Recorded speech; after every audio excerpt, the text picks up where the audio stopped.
He is the head coach at Notre Dame. I believe a former fifth-round draft pick of the Chicago Bears. He's Marcus Freeman back on the program. Coach, serious question to start out. How much are you benching these days? I don't know. I do things for reps now. You know, I don't know if I'm lifting for a peak number like I did when I'm playing, but I like to rep out maybe 225 a couple times. All right, I like that. That's combine weight. You know, how many times can you do 225? What's your all-time one rep? It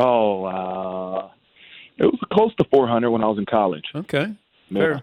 Yeah. The strongest okay. strongest player you've ever been around? Strongest player. James Laurinaitis might have been one. He was a strong player. Trying to think. He's the one off the top of my head, probably. James. I'm talking about total, bench, squat, everything. Okay. What do you remember about that 2009 when you were drafted? Was it fifth round by the Bears? Yep. What do you remember? I remember being a long day, you know, and that's what I tell all these guys that, you know, I get a chance to coach that have hopes of getting drafted. And I say, if you're not the first overall draft pick, you're waiting longer than you would expect. So try to figure out something to do. I remember waiting, but when you get the phone call, it's a dream come true. It doesn't matter where you're drafted. When you get a call to say, hey, we're drafting you to whatever team it is, it's definitely a dream come true, and you don't worry about what that position was. What was it like when they told you, bring us your playbook? It was a reality check, you know, and that's one of many failures that you have to overcome. And at some point, no matter if it's after year one or training camp one or year 15, the NFL is going to retire you because they don't want you anymore. You know, a lot of people say they retire from the NFL. The majority of the time, the NFL retires you. All right, let's get down to business. You open up with the Ohio State. When did you start watching tape on Ohio State? I would say sometime probably after spring. After our spring game, when I had a couple minutes to watch some film, you know, definitely would put them on. But listen, I've been watching Ohio State for many years just because, you know, obviously I'm a fan. Did you grow up an Ohio State fan? I did. I was from Dayton, Ohio, which is about 50 minutes from Columbus, Ohio. My father was from Columbus, Ohio, so I grew up an Ohio State fan. Oh, okay. Well, that's going to be interesting, though, playing the Ohio State at Ohio State. Yeah, it will. You know, fortunate for me, I've been back there on the visiting sideline probably 2 or 3 years ago when I was at Cincinnati. And, you know, so I'll know where to go. I know the locker room. I know what side of the field to go to. So at least I had that experience. Who came up with the idea for the new uniform reveal as you guys tapped into The Hangover?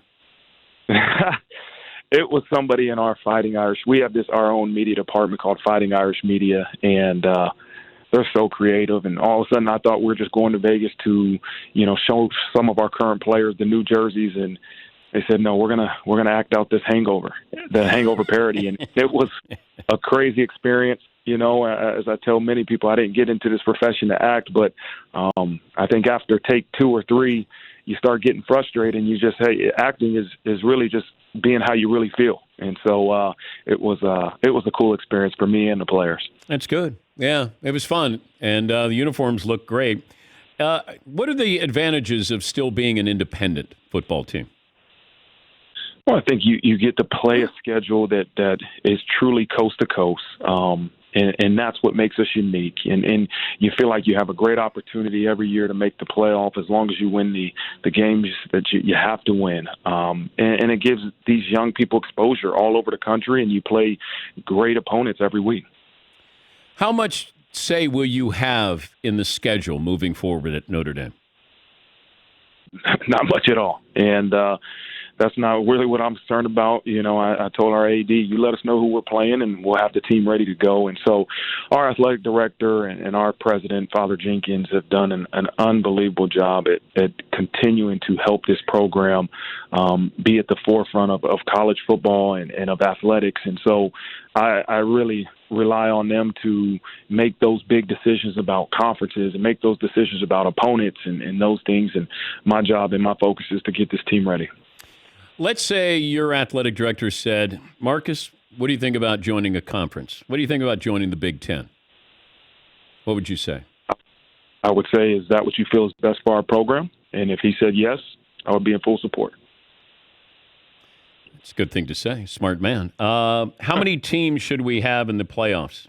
They've talked about different numbers here, but what do you think would be fair, equitable to the number of schools playing football? I don't have an exact number, but I would say the more the better. And the more opportunities these college football programs have to make the playoffs, I think it's better for college football. What role do you play in name, image, and likeness at Notre Dame?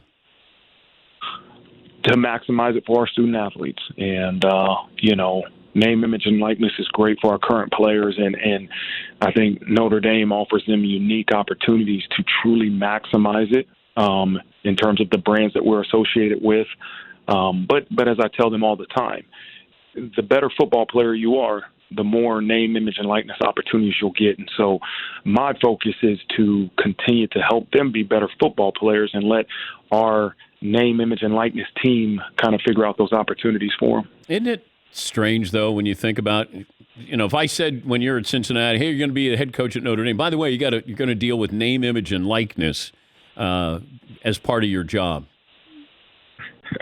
Yeah, that's one of many things that I wasn't expecting when I became the head coach. There's so many different things that you learn when you become the head coach at a place like Notre Dame about what it really means to be a head coach of a place like this. And name, image, and likeness is one, and academics is another, and conference independence is another. But ultimately, it comes down to making sure that you give these young people every opportunity you can to have success, and that's in name, image, likeness, that's in football, that's in development for the NFL, and many other things. Is there any remnants of Brian Kelly in your office there? Like, is it a total makeover? No. The desk, I'm sure, is still where Coach Kelly had it. The paint is still the same way. We didn't need to change too much. Any pictures that are still up there with Coach? Yeah, there's pictures of Coach around. What he did for our program was tremendous. And I don't think you're doing Notre Dame or Brian Kelly a service if you try to erase him, and that's not what we want to do. Well, he sent me all of his coaching gear. Really? Yeah, he sent me. He sent me his shower slippers. It was like a garage sale. He sent me some golf balls. He sent me visors. We got pullovers, and because I said, "What are you going to do with it?" And he goes, "I don't know. I'll send it to you." And he did. Sent me a whole box full of Notre Dame gear. You know what? That's awful nice of him, man. If you need more, let me know. We'll send you some more. Coach, good to talk to you. Can't wait for opening day against Ohio State. Thanks for joining us. All right, Dan. Thanks for having me. That's Marcus Freeman. Was at Cincinnati. Now, he's already coached one game. Lost to Oklahoma. I think they lost by 2. Had a big lead and lost to Oklahoma.